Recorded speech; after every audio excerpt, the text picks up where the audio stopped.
ঠান্ডা মাথায় আজকে রাতের বেলা চিন্তা করবা আল্লাহ পাক তোমাকে কি জন্য দুনিয়ায় পাঠিয়েছেন। একটু চিন্তা করবা, 1 মিনিট একটু চিন্তা করবা যে তুমি পৃথিবীতে নাই, তুমি পৃথিবীতে নাই, তুমি মারা গেছো। চিন্তা করবা তুমি মারা গেছো। এরপর চিন্তা করবা তুমি যে মারা গেছো পৃথিবীর কারো কোনো সমস্যা হচ্ছে কিনা। তুমি যে মারা গেছো পৃথিবী কি থেমে আছে? তোমার পরিবার থেমে থাকবে? তোমার শিক্ষা, তোমার বন্ধু বান্ধব, তোমার আত্মীয় স্বজন কেউ থেমে থাকবে? কেউ থেমে থাকবে না।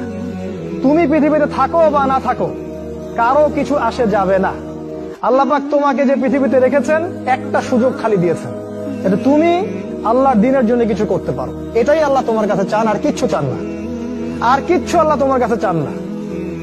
আল্লাহ চান তুমি একজন ভালো মানুষ হও, ভালো মুসলিম হও এবং দ্বীনের জন্য কিছু খেদমত করে পৃথিবী থেকে বিদায় নাও।